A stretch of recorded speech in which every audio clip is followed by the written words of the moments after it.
అనేనరాంశముథ కర్కశ తర్కతంత్రే సింహాంశమేకమపి తద్విధం సమర్చ్య తేన స్వయం తదభవత్ గురురాజయోగాత్ శ్రీమండలీక గురుమండలమాశ్రితోహం.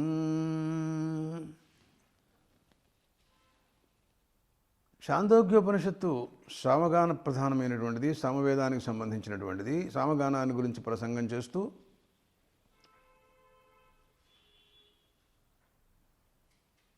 ప్రాణోపాసన, ప్రాణమందు ఉద్గీత దృష్టి, ఆ రకంగా ఉపాసన. అడుగడుగునా కూడా నాసిక్య ప్రాణమందు చక్షుస్సు, శ్రోత్రం, వాక్కు, మనస్సు వీట్లయందు ఉద్గీత ఉపాసన చేయగా రాక్షసులు వెంటనే దాన్ని పాడు చేసి పాపాన్ని సంక్రమింపచేసి వాళ్ళు చేయవలసిన పని వాడు చేశారు. ఇది దేవాసుర సంగ్రామంగా వర్ణిస్తోంది ఛాందోగ్యోపనిషత్తు. అనగా మానవుడి యొక్క రాజస, తామస, సాత్విక ప్రవృత్తులే పరస్పర విరోధంతో వ్యవహరించటం అనే ప్రసంగం. ప్రాణస్థముద్గీతముపాసాంచక్రిరే సహయ ఏవ అయం ముఖ్య తగుంహాసురారుత్వ విదధ్వంసు. ముఖ్య ప్రాణమందు ఉద్గీతోపాసన చేయటం ప్రారంభించారు దేవతలు. మామూలుగా వీళ్ళకి దేవతలు ఏది చేస్తే దాన్ని పాడు చేయటం వీళ్ళకి అలవాటు. అట్లా ఇదివరకు దాకా ఉద్గీతోపాసనలన్నింటినీ కూడాను భ్రష్టు పట్టించారు. ఇక్కడ కూడా వచ్చారు. ముఖ్య ప్రాణ దేవతని ఉద్గీతగా ఉపాసన చేస్తున్నటువంటి సమయంలో వాళ్ళు ఆసుర ప్రవృత్తితో అక్కడ కూడా పాపాన్ని సంక్రమింపచేయాలని ఆలోచించారు, కానీ చేతకాలేదు. ఏమైందంటే వాళ్ళ పరిస్థితి విదధ్వంసు అన్నారు. వాళ్ళు నశించిపోయినారు, నష్టపడ్డారు. వాళ్ళకి ఆలోచనే పోయింది. ఆలోచన కాలంలోనే వాళ్ళకంత వ్యతిరేకత ఏర్పడిపోయింది. వాళ్ళు ఏం చేయలేరు దాన్ని. ఏమిటి అంటే దానికి ఒక దృష్టాంతం చెప్పింది వాక్యం. యథా అశ్మానమాఖణమృత్వా విధ్వగుంసేత అందండి. అంటే ఒక ఆఖణం అంటే బాగా బండరాయి, అది ఉలి ఇంకా ఏవో కొన్ని సుత్తి మొదలైనటువంటి బలవంతమైనటువంటి బాగా భయంకరమైనటువంటి ఆయుధాలతో కొడితే పగలపోవచ్చు. అటువంటి రాతిని పగలగొట్టడానికి వాళ్ళు తేలిక ఉపాయంతో ఒక గెడ్డ పెట్టి కొట్టారనుకోండి, సుత్తి అటువంటి వాట్లకే సాధ్యం కానటువంటి దాన్ని వీళ్ళు ఒక దాని మీద మట్టి శుద్ధ కానీ ఇంత మట్టి శుద్ధ వేయటం కానీ ఒక గడ్డ వేసేయటం కానీ చేశారనుకోండి, అది పగులుతుందా? ఆ మట్టి ఆ గడ్డ ముక్కలైపోతుంది. దాని దగ్గరికి వెళ్ళి ఈ వెర్రివేషాలు వేస్తే అది ఎక్కడ కుదురుతుంది? అంటే ఏంటి అంత మీరు గొప్పగా చెప్తున్నారు? ఈ అశ్మాన మాఖణం అంటే ఒక చోట మనకు వేదాల్లో ఒక ప్రసంగంలో నేను కొన్ని లోకాలు పొందుతున్నాను. భూః ప్రపద్యే సువః ప్రపద్యే భూర్భువస్సువః ప్రపద్యే వాయుం ప్రపద్యే నార్తాన్ దేవతాం ప్రపద్యే అశ్మానమాఖణం ప్రపద్యే అని అశ్మానమాఖణం ప్రపద్యే అని ఒక చోట ఉంది. అనార్తాన్ దేవతాం ప్రపద్యే అన్నాడు. మనకు ఎటువంటి హాని కలగజేయనటువంటి దేవతను నేను పొందాను. అలాగా పగలనటువంటి రాయివలే దృఢ శరీరం కలవాడిని నేను గట్టిగా ఉండాలి అని ఒక చోట కోరాడు. అక్కడ కూడా అశ్మానమాఖణం అనే ఒక ప్రయోగం ఉంది. ఇక్కడ కూడా అశ్మానమాఖణం అని అన్నాడు. అంటే ఇది చాలా గట్టి రాయ, నల్లటి రాయల్లో ఉంటాయి ఏవో, మనకి అది తెలియవు. అవి అంత తేలిగ్గా పగలవు. దానిపైన వీళ్ళు ఏ ప్రయత్నం చేసినా కూడాను వ్యర్థమైపోతూ ఉంటుంది. ముక్కలు ముక్కలైపోతూ ఉంటుంది అది. అలాగా అయింది వీళ్ళ బతుకు కూడా, రాక్షసుల బతుకు కూడా. దాన్ని ఏం చేయలేకపోయినారు. ఆ ఉపాసకుణ్ణి, ఆ ఉపాసనని వాళ్ళు ఏమి చెక్కు చెదరలేక చేయలేకపోయినారు, ఆపేశారు. వాళ్ళు ఆ రకంగా వెనక్కి వెళ్ళిపోయినారు. ఇక్కడ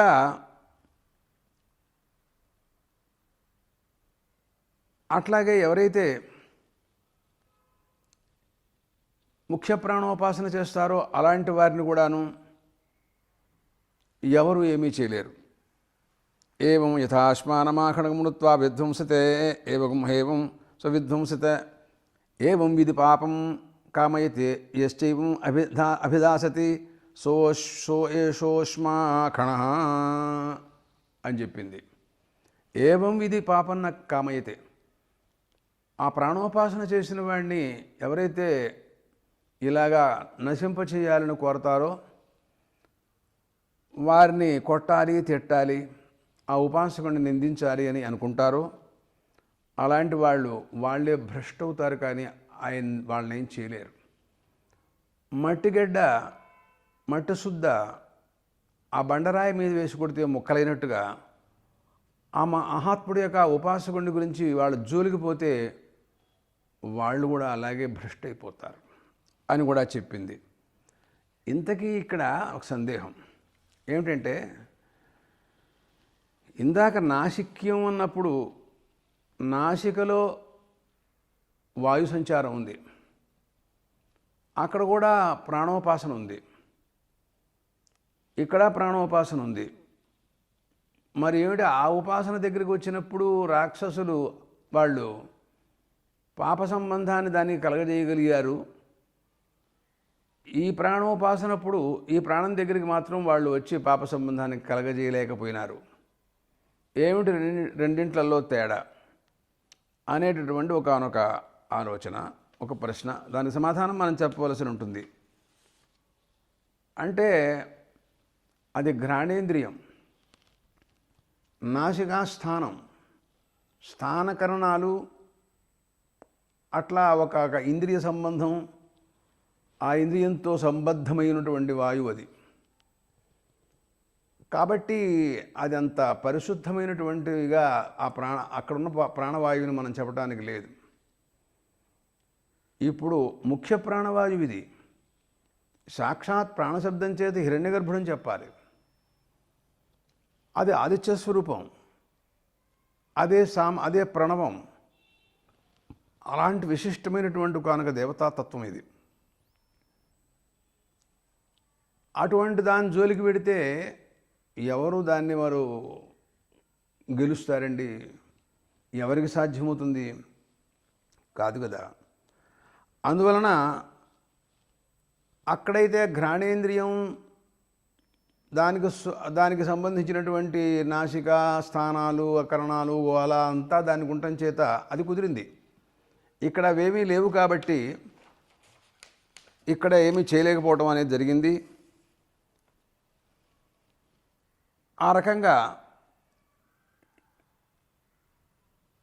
ఎవరైతే ముఖ్య ప్రాణాన్ని గురించి ఉపాసన చేస్తారో అలాంటి వారికి ఎటువంటి హాని కానీ, వారికి ఎటువంటి నష్టం కానీ ఎప్పుడు కూడా ఎక్కడా కూడా జరగదు. ఎవరు కూడా వాళ్ళని ఏం చేయలేరు.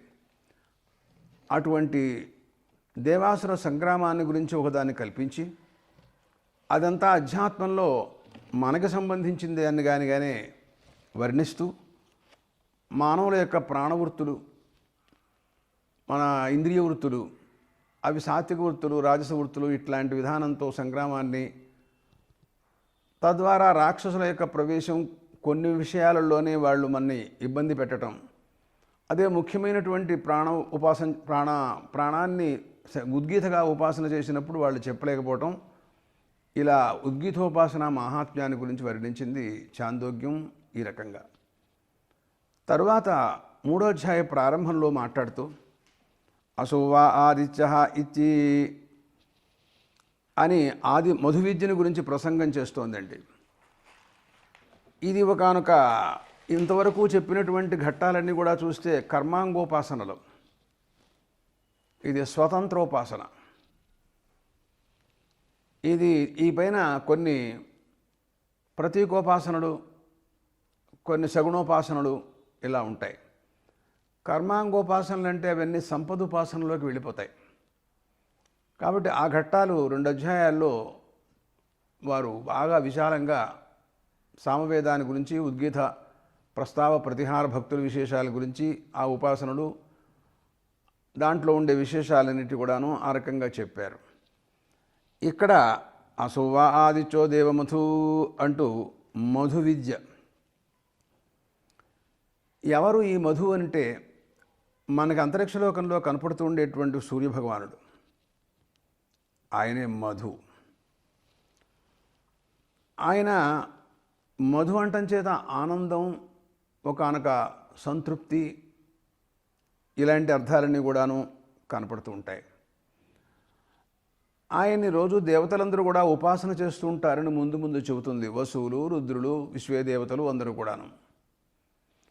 వాళ్ళందరూ అలా చూస్తూ ఉంటుంటారు, ఆనందంతో కూర్చుంటారు.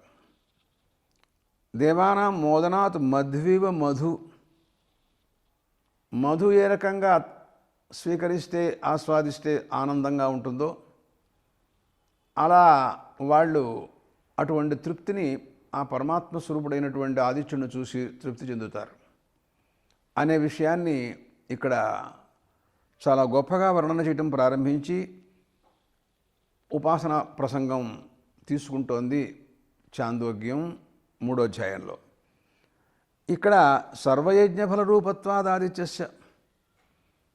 ఎందుకంటే ఇంత గొప్ప స్థితి ఆయనలో ఎలా వచ్చింది, ఆయన్ని చూచి మధువుగా భావించి ఆనందపడడం అనేది దేవతలకు ఎలా సాధ్యమైంది అనే ఒక మాటలో సమాధానం చెబుతూ భాష్యకారుడు సర్వయజ్ఞ ఫలరూపత్వాత్, యజ్ఞాలకు అన్నింటికి కూడాను ఫలరూపం ఆదిత్యుడే. ఆయన కంటే అతిక్రమించి ఫలరూపం ఉంటూ ఉండదు కర్మకాండలో. అంటే కర్మకాండలో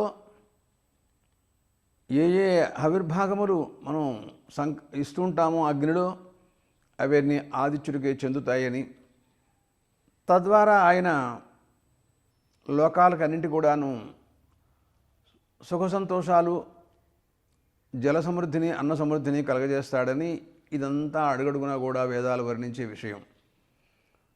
ఇటువంటి పరిస్థితుల్లో మధు అంటం చేత దీనికి మనం కొన్ని మాటలు గుర్తొస్తుంటాయి. మనం ఒకానొక తేనె చుట్టె, దాంట్లోంచి తేనె కారుతూ ఉంటుంది, దాంట్లో తేనె ఉన్నట్టుగా గుర్తించి కొంతమంది దాన్ని తీసుకొస్తుంటారు. అది సహజంగా ఒక పైన చెట్లకి పడుతున్నట్టుగా మన దృష్టిలో పైన వేళ్లాడుతున్నట్టు, ఒక కొమ్మ ఇలా బారుగా ఉంటే దానికి వేళ్లాడుతున్నట్టుగాను ఇవన్నీ మన మనస్సులోకి వస్తాయి ఈ మాట వినంగానే. అదే రూపకాలంకారంతో చాందోగ్యోపనిషత్తు కూడా ఏం చెబుతోంది అంటే తస్యజ్యూరేవ తిరశ్చీన వంశో అంతరిక్షమపూపో మరీచయ పుత్రాహ అంది. ఒక దృష్టి పెట్టుకో, అలంకార శాస్త్రరీత్యా కొంత భావన మనకు ఉండాలి. అలాంటి భావన కూడా పైన జులోకం ఉందనుకో, ఇది అడ్డంగా ఈ రకంగా ఒక కర్ర వేసినట్టుగా గుర్తుపెట్టుకో, భావించు, అలా అనుకో మనస్సులో. దానికి మధ్యలో అంతరిక్షలోకం వేళ్లాడుతున్నట్టుగా చూస్తూ భావించు. అదే ఒక తేనె చుట్టే, అది అపూపం అని చెప్పింది. అపూపం అంటే మనం తెలుగులో అప్పచ్చి అంటూ ఉంటాం. అంటే గుండ్రంగా ఇలాగా ఒక ఉండేటటువంటి ఒక రొట్టె లాగా, దాంట్లో కొన్ని కంతలు ఉంటూ ఉంటాయి, సుషిరాలు. వాట్లల్లో ఆ తేనెటీగల యొక్క చిన్న చిన్న పిల్లలు గుడ్లు దాంట్లో పెడుతుంది. అది ఆ ఈగలు కొంచెం పెద్దవై బయటకు వస్తూ ఉంటాయి, పెద్దవి లోపలికి వెళ్తుంటాయి, కొన్ని వస్తుంటాయి, పోతుంటాయి. అలాంటి భావన కూడా పెట్టుకో. ఈ రకమైనటువంటి పరిస్థితుల్లో అది ఇంచుమించుగా ఆ అంతరిక్షం అనేటటువంటి, ఆ జులోకం అనేటటువంటి కర్రకి, బారాంటి కర్రకి ఇది అతుక్కుని అంతరిక్షం అనేటటువంటి అపూపం వేళ్లాడుతున్నట్టుగా నువ్వు భావించు.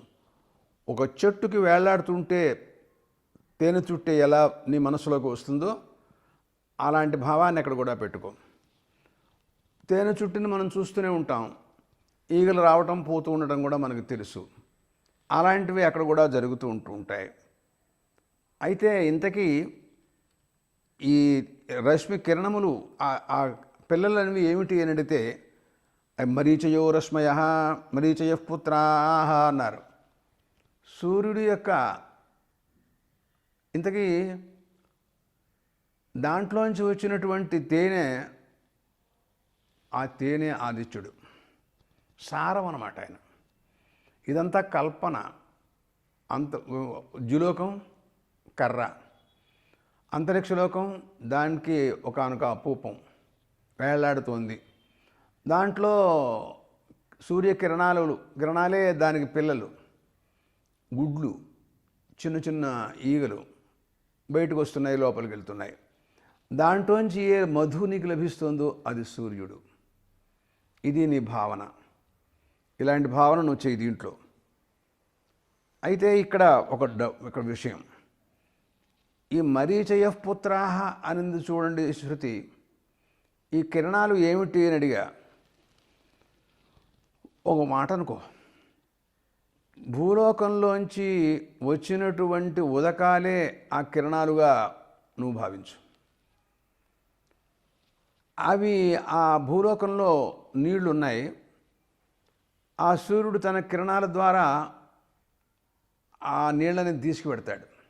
సవిత్ర ఆకృష్టాహ, ఆ సూర్యుడు ఆ నీళ్ళని తీసుకెడతాడు. అంటే ఆ కిరణాలులో నీళ్లున్నాయి. నువ్వు కిరణాలే నీళ్ళు నువ్వు, నాకు నష్టమే లేదు అంటే ఎలా పెడతాయండి అవి? ప్రక్రియ విధానం అట్లాగే ఉంది. అయితే నీకు ఇంకొక మాట చెప్తాను విను. ఎండమావులను గురించి నువ్వు వింటూ ఉంటావు. వేసవికాలం ఎక్కడో దూరంగా సూర్యకిరణాలు అలా గిరగిరా తిరుగుతున్నట్టు తలతల్లాడుతున్నట్టు కనపడుతూ ఉంటుంది. నీకు జలభ్రాంతి కలుగుతూ ఉంటుంది. అది నువ్వు నీళ్ళు అని అనుకుంటావు. అవి కిరణాలేగా. కిరణాలని నీళ్ళు అనుకోవడం నీకు అలవాట్లో ఉందిగా. ఇక్కడ అనుకుంటే పోయిందే ఉంది. అందుకోసమని ఇవన్నీ కూడాను ఆ నీళ్ళే భూలోకంలో ఉండే భౌమాహ ఆపో భౌమా సవిత్ర ఆకృష్టాహ అన్నారు. ఆపస్వరాజోయన్మరీచయ, ఆ నీళ్లు స్వయంగా ప్రకాశిస్తున్నాయట. నీళ్లలో కాంతి ఉంటుంది, నీకు తెలుసో తెలియదు. అగ్నేరాపహ అని చెప్పింది తైత్రీయం. దీనికి మూల కారణం అగ్ని. దాంట్లోంచి నీళ్ళు వస్తాయి. నువ్వు చూడు, కొంతసేపు వంట చేసేటప్పుడు నీకు అనుభవంలో ఉంటుంది. నీళ్లు పెట్టి దానిపైన మూత పెట్టు, ఆ దానివల్ల నుంచి నీకు వేడిలోంచి కొంచెం నీళ్ళు వస్తుంటాయి. సహజం అది. ఎందుకంటే ఉపాదాన కారణం అగ్ని కదా దానికి. దాంట్లోంచి నీళ్లు వస్తాయి కాబట్టి ఆ నీళ్లు మనం చూడొచ్చు. ఇదిగో ఇలాంటి భావాన్ని మనస్సులో పెట్టుకున్నట్లయితే ఇప్పుడు చాందోగ్యోపనిషత్తు మనకు వర్ణించే విధానం అంతా మనం భావించడానికి అవకాశం ఉంటుంది. ఇది అసలు మొట్టమొదట్లో అన్ని రకాల ఉపాసనలకి మూలంగా ఈ మాటలన్నీ గుర్తుండాలి మనకి. అన్ని రకాల ఉపాసనలు అంటే ఏమిటి అనంటే, ఇప్పుడు ఆదిత్యుడు సర్వతోముఖంగా ప్రకాశిస్తూ ఉంటాడు. ఆయన కిరణాలు కొన్ని తూర్పు భాగానికి, కొన్ని దక్షిణ పక్కకి, పడమర, ఉత్తరం, ఊర్ధ్వం, ఇట్లా అన్ని చోట్ల వికసిస్తూ ఉంటాయి, ప్రకాశిస్తూ ఉంటాయి, వెడుతూ ఉంటాయి. అక్కడ కొన్ని వర్ణనలు ప్రత్యేకంగా చెబుతారు. దానికి అంతకీ మూలం ఇది మాత్రం అన్నింటికీ సమానంగా ఉంటుంది. మనం అనుకునే మాటలన్నీ కూడాను.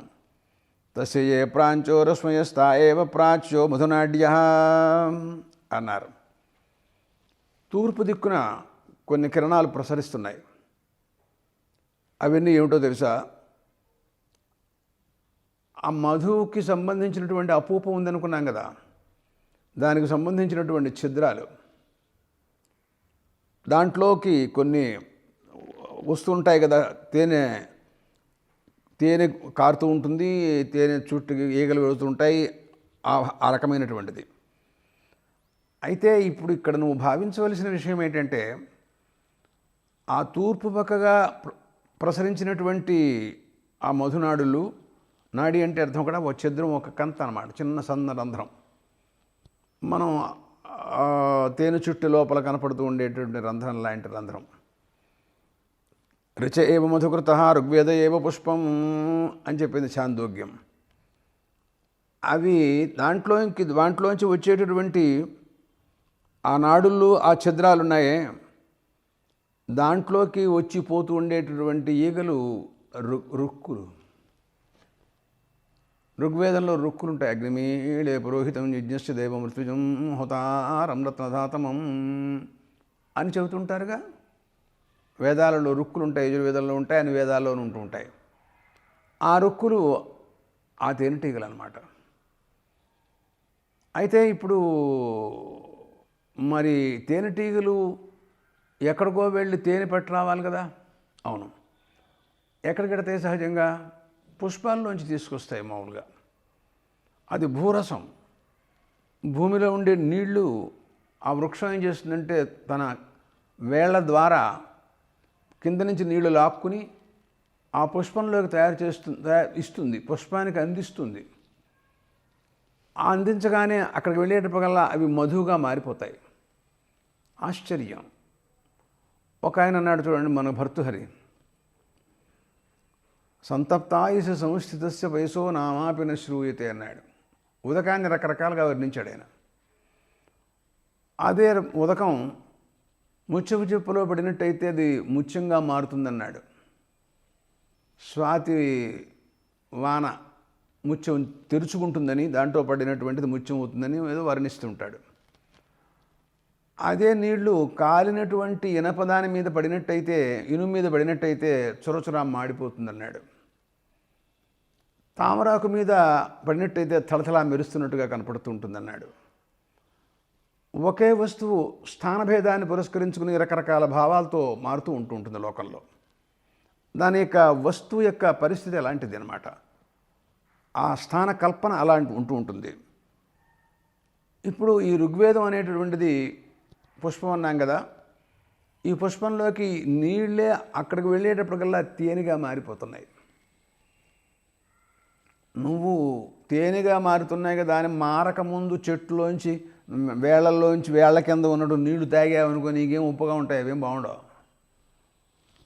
అక్కడికి వెళ్ళిన తర్వాత, ఆ పరిస్థితిలోకి వచ్చిన తర్వాత, ఆ అవస్థలో ఉన్నప్పుడే దానికి మధుత్వం చాలా ఆనందంగా ఉంటుంది.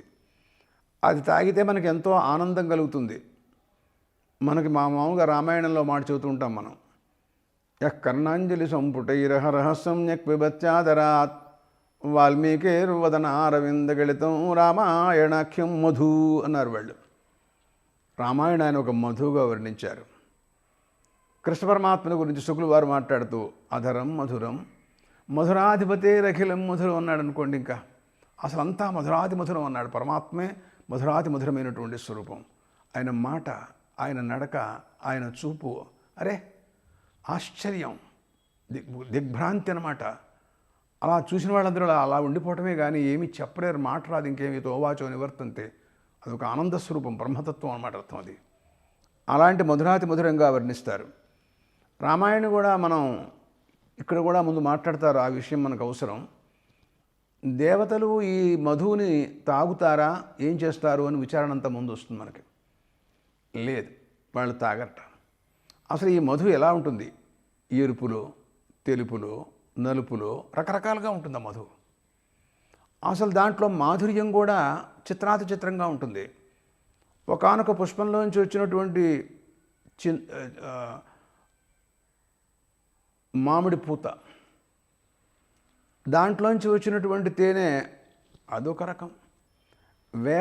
వేప పువ్వు దాంట్లోంచి కూడా వస్తుంది, కొంచెం అదో మార్పు. ఇట్లా రకరకాల పుష్పాల్లోంచి వచ్చినటువంటి మధువులు.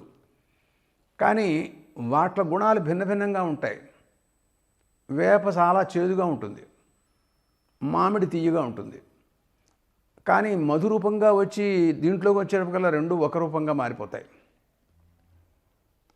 అలాంటి మధువు మనం ఏం చేస్తున్నామంటే, రామాయణమైన దాన్ని మధువుగా భావించినప్పుడు నువ్వు దాన్ని మామూలు తేనెలాగా చేతిలో పోసుకుని రామాయణాన్ని ఇట్లా తాగట్లా.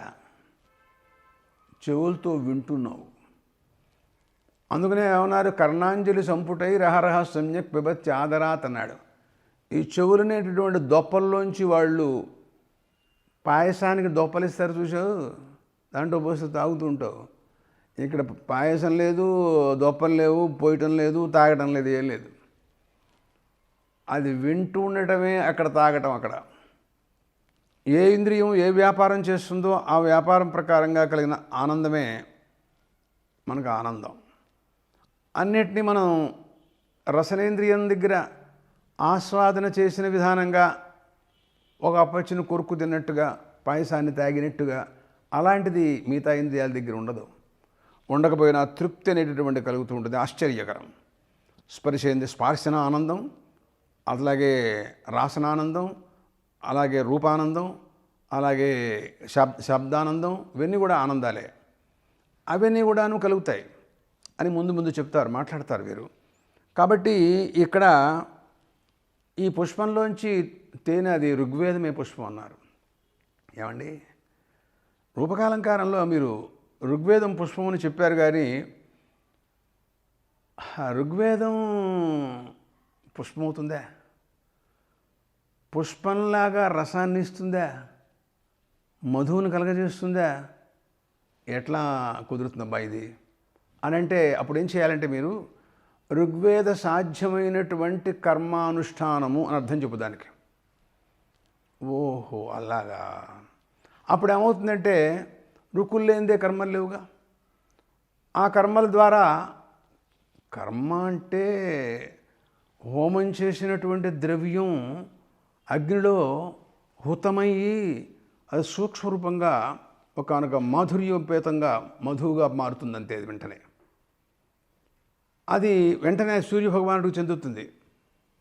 ఆయన దాని వెంటనే మళ్ళీ జలరూపంతో మేఘం ద్వారా మళ్ళీ చంద్ర సంపర్కంతో ప్రణాళికంతా ఏర్పాటు చేసేస్తాడు ఆయన. అలాంటి పరిస్థితి అంతా కూడా కర్మ ద్వారా లభిస్తుంది.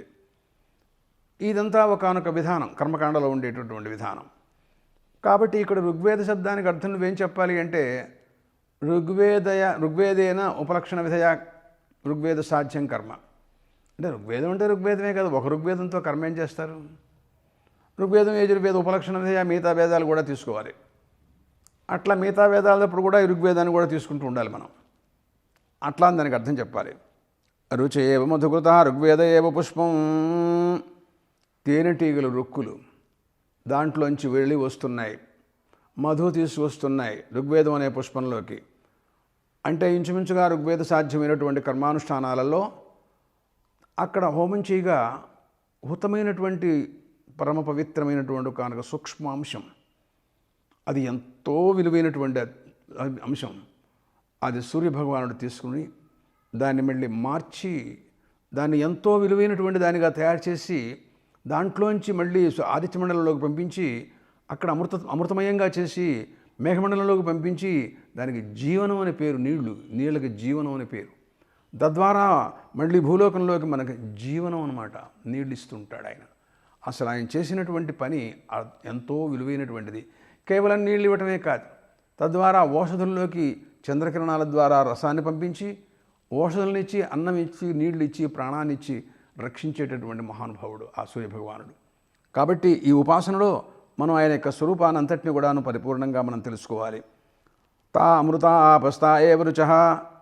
ఏమిటండి ఆ రుక్కులు? అవి అమృతాలయ్యా. ఏం చెప్పమంటావు దాని గురించి నాకు? ఎందుకంటే అక్కడ తద్ఋగ్వేదము అభ్యతపన్ను అని అంటాడు. తర్వాత ఇవి అమృత స్వరూపాలు. ఎందుకని? తేనెటీగలు భూమిలోంచి వచ్చినటువంటి నీళ్ళే పుష్పంలోకి తేనెగా వస్తే అమృతాన్ని మనకి ఇవ్వటంలా, అలా ఇవి కూడాను కర్మకాండలో ఆ కర్మ వల్ల లభించినటువంటి ఒక అమృతం. దాన్ని వాళ్ళు దేవతలంతా ఆనందంతో అనుభవిస్తారు.